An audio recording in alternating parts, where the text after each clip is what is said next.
ইন্না লিল্লাহি ওয়া ইন্না ইলাইহি রাজিউন।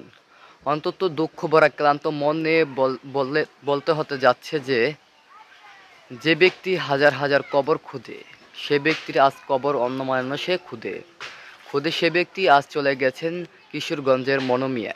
তিনি ৩,০০০-এরও অধিক বেশি কবর খুঁড়ে ভাইরাল হয়ে যান। একসময় তিনি দেশের মায়া ত্যাগ করেন। মায়া ত্যাগ করে শেষ নিঃশ্বাস ত্যাগ করে কিশোরগঞ্জের একটি হসপিটালে থেকে তাকে আনা হয়। তারপর তাকে দাফন দেওয়া হয় কিশোরগঞ্জের মনোমিয়া।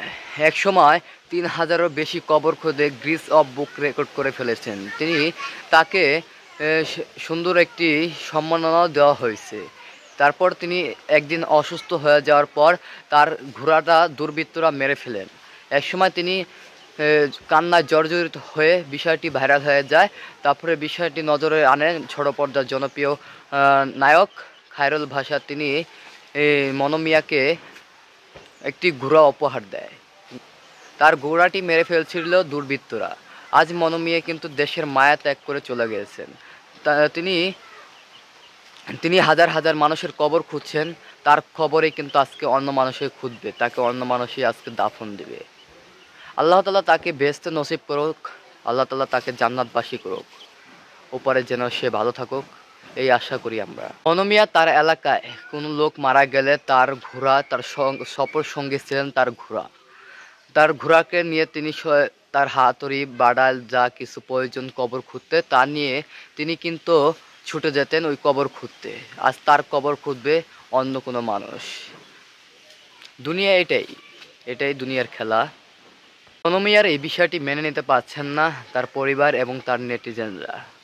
সবার ভিতরে একটি ক্ষোভ, মনোমিয়া চলে গেল। সবার ভিতরে দুঃখ, মনোমিয়া চলে গেল। যিনি হাজার হাজার কবর খুঁড়তেন তার খবর আজ অন্য মানুষকে খুঁজবে। যে মনোমিয়া এক সময় হাজার হাজার কবর খুঁড়ে হাজার হাজার মানুষকে দাফন দিয়ে গোসল করিয়ে ওই অন্ধকার কবরে শুয়ে রাখছে, সেই মনোমিয়াই আজ ওই চারবিহারার পালকিতে মনোমিয়া বাসিন্দা হয়ে গেছে।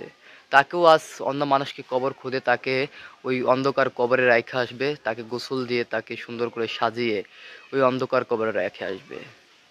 দুনিয়া আসলে কিচ্ছু না ভাইয়া, এই দুনিয়ার মায়া পরে আমরা কত কিছু করতেছি। ভিডিওটি ভালো লাগলে চ্যানেলটি সাবস্ক্রাইব করবেন। ভালো থাকবেন, সুস্থ থাকবেন। আল্লাহ হাফেজ। আর মনোমিয়ার জন্য দোয়া করবেন।